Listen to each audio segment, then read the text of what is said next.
여기서 보게 되면 우주 초기에 만들어진 원소라고 되어져 있는데 여기서 어려운 부분이 아니라서 가볍게만 터치하면서 중요한 부분을 이제 갖게 그러니까 고등학교 과정 이게 통합과학에서 이 통합과학에서 먼저 중학교 때 학습이 있고요. 그 다음에 고등학교 때 고등학습. 그런데 이 고등학습은 또다시 나뉘어서 고1 때 학습법이 있고 그 다음에 고2 때 고2는 고3하고 같이 맞물리는데 이거 수업도 중요한데 먼저 이거 고등학생이 이제 될 거잖아요. 될 거기 때문에 어떻게 고등학교 플랜이 어떤 식으로 되어져 있는지 좀 봐주셔야 되는데 이거랑 이렇게 되어 있고 고3 여기서 중학교 때는 중학교 1학년, 2학년, 3학년 때는 별로 크게 의미는 없어요.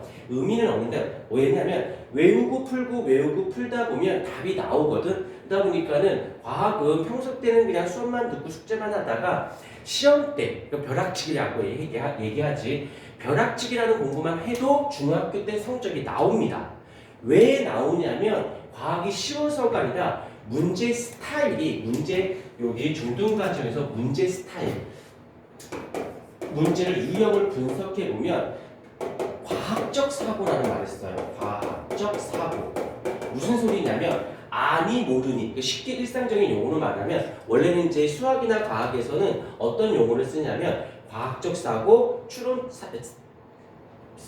과학적 사고 체계적 사고 추론적 사고 이런 말을 쓰거든. 이거를 조금 더 풀어볼게. 알아들을 수 있게끔. 과학적 사고는 외우냐 외우지 않았느냐, 풀어봤니 안 풀어봤니, 경험을 통해서 풀 수 있는 문제가 나오고 그 다음에 가끔 들어본 얘기인데 출제자의 의도 파악한다라는 말 들어본 적 있지. 내용 가지고는 안 풀리는데 이걸 풀어본 경험이 있거나 예를 들어서 수학을 예를 들게. 내가 풀 때는 하나도 안 풀려. 근데 선생님이 딱 뭔가 풀어주려고 뭔가를 몇 마디 툭툭 던지는데 아 맞다 이 문제 이런 경험이 있지. 이게 주로 체계적 사고인 문제들이 그래요. 그러니까는 이 문제는 방향성 이 문제는 이런 식으로 풀어야 돼. 근데 내가 이런 식으로가 생각이 안 나. 근데 선생님이 그런 식으로 탁 가자마자 아 맞다 이거였지? 그럼 그 다음에 쭉 풀리는 거. 그런 스타일이 이제 출제자 의도 파악하는 체계적 사고라고 얘기를 하는 거예요. 그 다음에 마지막에 추론적 사고라고 해서 쉽게 얘기하면 들어는 본 적이 있을 거야. 킬러 문항 이런 말 들어왔지. 얘가 이건 거야. 이거는 알고 모르고도 아니고 경험 하여튼 모든 게 토탈이 돼야지만 되는 문제들인데 이 중등 과정에서 과학적 사고가 주 메인이야. 그러니까 시험 기간에 연락에 외우고 풀고 해도 이제 풀릴 수 있어요. 그런데 이제 고등으로 가게 되면 통합과학으로 가게 되면 과학적 사고는 당연한 거고 여기서 이제 체계적 사고가 들어가요. 체계적 사고가 퍼센테이지가 한 20에서 한 30% 학교마다 조금씩 다른데 20, 30% 정도가 들어가면서 결국엔 내가 공부를 잘한다 못한다라는 건 이거에 대한 이야기가 아니라 얘를 할 수 있느냐 없느냐의 문제가 돼요. 그럼 얘 같은 경우는 어떻게 되냐면 방식이 크게 달라. 얘는 잘 풀고 잘 맞추면 답이 나와요. 근데 요거를 공부하는 학습법은 뭐냐면 틀려야 돼. 틀려야 해. 왜 틀려요? 시험장 가서 안 틀리면 되지. 여기서 틀린 다음에 그 다음에 중요한 건 왜 틀렸냐는 거지. 무엇 때문에 틀렸냐는 거지. 그 무엇 때문에가 출제자의 의도 파악하고 직결이 되기 때문에. 그래서 요 공부를 그래서 중학교 때랑 고등학교 실제로 중학교 때 공부 잘했던 아이가 고등학교 성적 무너지는 애들도 상당히 많고요. 중학교 때 그냥 평범했다가 고등학교 때 확 올라가는 데 있어. 그건 바로 요 스타일. 요게 중요하다는 거지. 그러다가 고2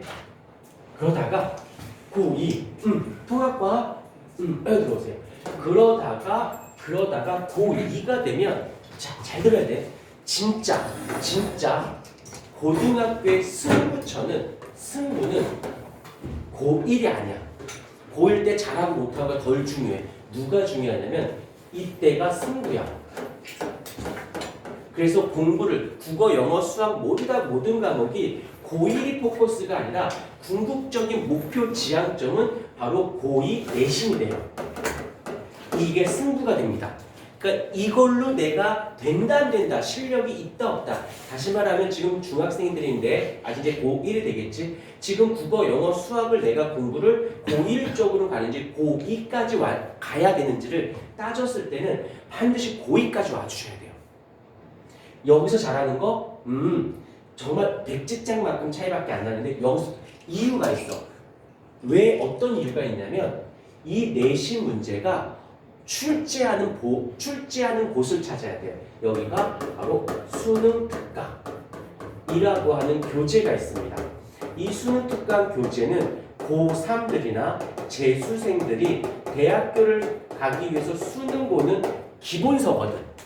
이걸 고3들이나 재수생들이 배워야 되는 책을 책이 없어요. 여기 보세요. 여기만 보세요. 여기만.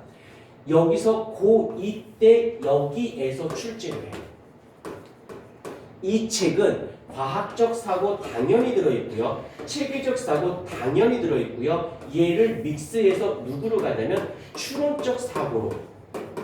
이 추론적 사고 문제가 보통 이제 3점짜리, 수학으로 따지면 4점짜리라고 해서 여기까지 와야 되는데 여기서 과학적 사고에서 체계적 사고가 그렇게 많은 퍼센테이지는 차지하진 않아. 근데 중요한 건 요 몇 문항, 보통 학교마다 조금씩 다른데 한 3문제에서 4문제, 5문제 정도만 여기 조금 난이도가 있거든. 사실 그게 요 문제가 1등급, 2등급, 3등급을 결정해요. 요 문제가. 그래서 내가 공부를 잘한다 못한다는 건 이것 때문이 아니라 얘 때문이거든. 근데 여기까지 어거지로 오면 와요.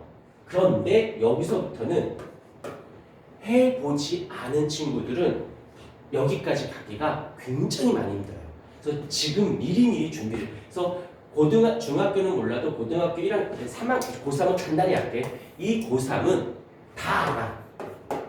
다 알아. 라는 조건에서 출발합니다.